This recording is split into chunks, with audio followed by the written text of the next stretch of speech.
bakunzi bahori Kanani TV numunezero kandi gusubira guhura namwe ngo tuganire ijambo ry'Imana. Ariko imbere yuko dutangura kuganira reka tubanze dusenge. Uri mwiza Mana kandi ugira neza, urera kandi uragororotse, kandi mwami Imana ngushimira urukundo wakunze umuntu kuduha Kristo kugira ngo turaga ubugingo.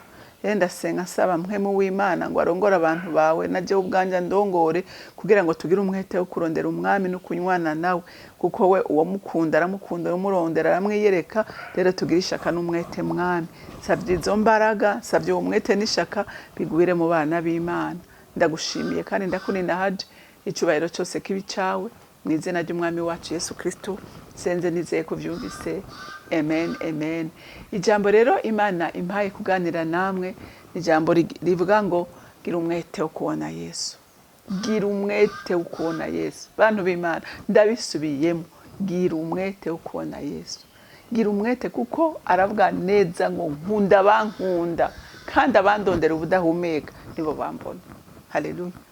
Rero Yesu ntakangwa n'ikivange cy'abantu. Mushobora kuba muvuga ngo muriko muramukurikira muri benshi, ariko we cyabona abona umutima. Haleluya. Abona umutima umufitiye inyota, abona umutima umufitiye inzara. Reka dusome ijambo ry'Imana muri Luka igice c'19 turasoma kuva ku murongo wa mbere dushikane ku murongo w'9. Ashikiye ariko arahaca hari umuntu yitwa Zakayo, yari umutoza kori mukuru kandi yari umutunzi. Agerageza kuraba Yesu ngo amenye uwo ari we. Bimwankira kubw'ishengero kuko yari mugufi.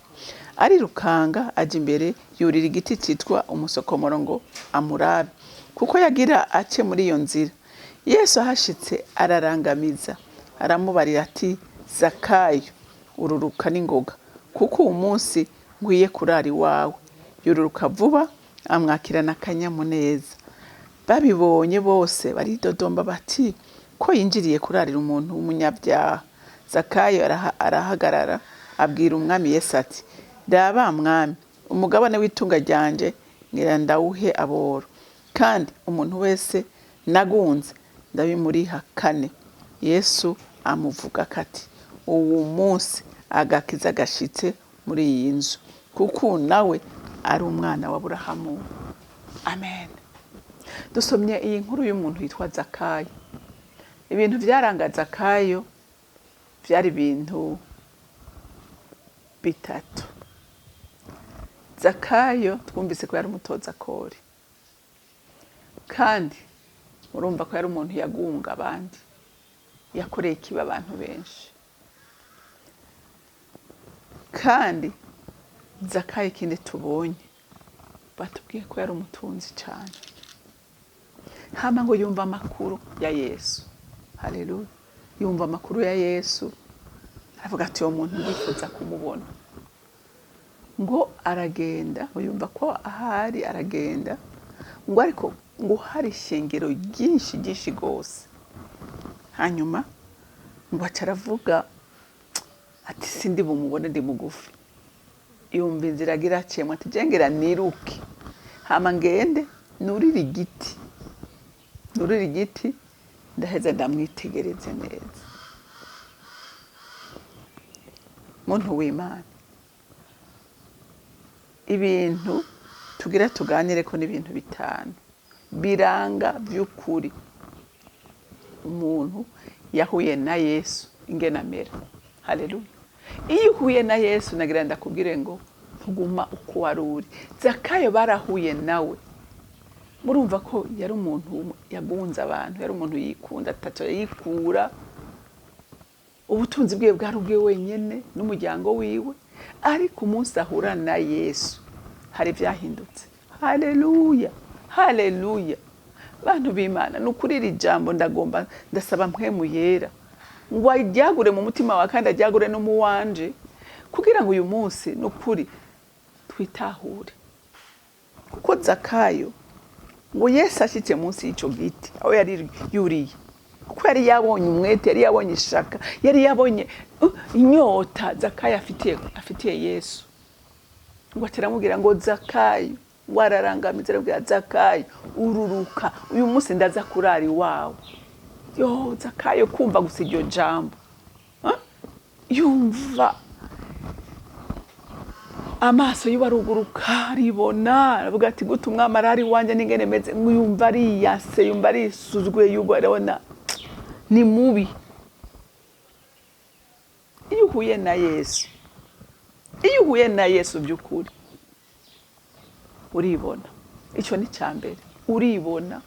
Bantu b'Imana burya nagira ndababwira umwasi mukuru dufise, umwasi wanje wa mbere mubi ni jewe nyine Renilde. Na umwasi wa mbere ufise ni wewe.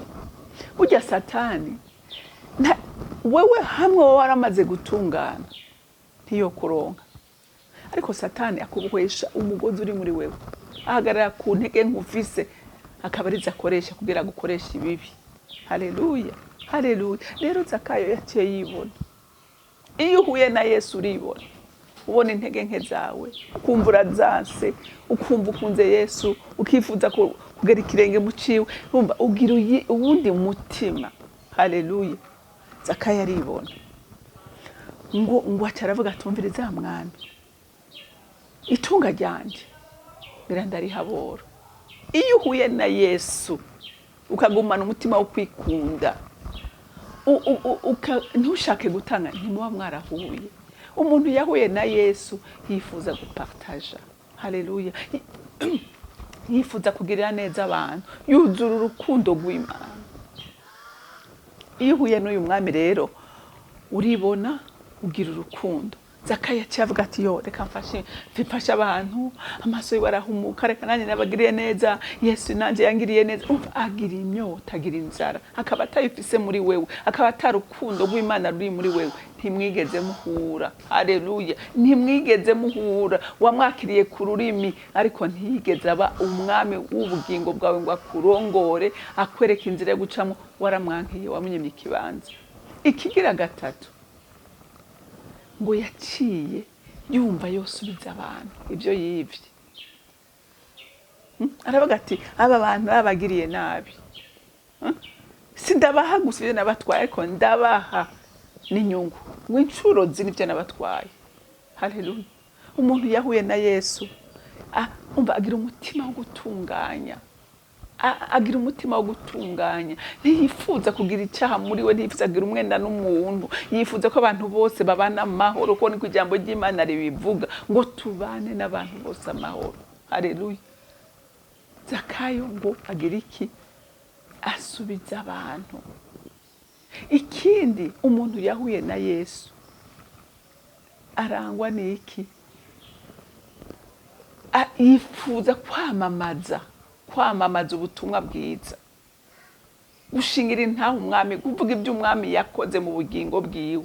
Uravye wa mugore w'umusamariyakazi amaze guhura na Yesu, yo yaciye yumva ati ibintu ndiko ndumva ko biryoshe, ndifuza ko abantu bose babimenya. Uyu munsi ni waba bya Yesu, tumva kushaka kubibwira abandi, ngo wumve ko inyota ufise yo kugama bw'Imana bwaguka, ko abantu bava mu bya, abantu bagirirwa neza. Ntimwahuye, kuko yaravuze ngo nimugende. Haleluya. Mugende muhindura abantu bose kuba bigishwa abandi.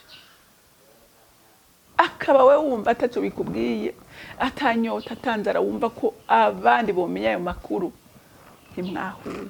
Wa mugore yaciye yirukanga muri quartier ati nimuze murabe Mesiya, murabe wamenye ibyanje, nimuze murabe. Haleluya. Ahinduka iki? Umuvuga butumwa. Ikindi kigira gatanu, ashira ubwoba. Iyo wahuye na Yesu ntukangwa n'ibihe. Uramenya ngo ibihe birakuranwa ku muntu. Hari ibihe bigoye, hari ibihe byiza, hari ibihe by'ukuri, hari ibihe by'ugutwe. Urabimenya, ukizera uyu mwami wawe n'umutima wawe wose, ugashira ubwoba. Uyu mugore ntiyashaka kujya muri quartier, no kwiriba ntiyashaka ko ahuriraho n'abandi, ariko umunsi ahura na Yesu ntiyatinye ba bagore bangahe bahurira kwiriba. Yagiye mu quartier yose, umva ubwoba burahera, akumva nta rubanza afise mu mutima wiwe. Ikigira gatandatu, uca bugufi iyo wahuye na Yesu, ukabona umuntu yishira hejuru wigira igitangaza, menya ngo ntibigeze bahura nawe. ntibigeze bahura. Uwo wahuye na Yesu aca bugufi. Zakayo yiruye igiti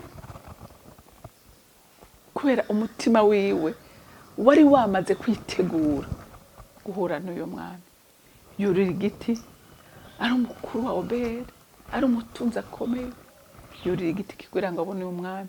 Muntu w'Imana, nawe hariho sacrifice urinda gutanga kugira ngo ushobore guhura n'uyu mwami.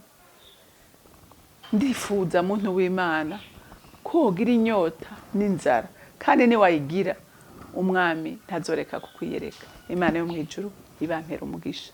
Mwami wanje mukunzi nkunda, ndagushimiye kubw'ijambo ryawe. Nyemerera uherekeze kugira ngo abana bawe baryakiriye, umwe wese yishire ku munzani arabe hatarashika atera intambwe mwami, kuko nta muntu n'umwe yagize inyota yo kukubona wigeze wihisha. Shimagizwa kandi wubahwe muri byose na hose, mu izina ry'umwami wanje Yesu Kristo senze nizeye kuvyumvise. Amen, amen. Mwarahezagiwe, mugira umunsi mwiza.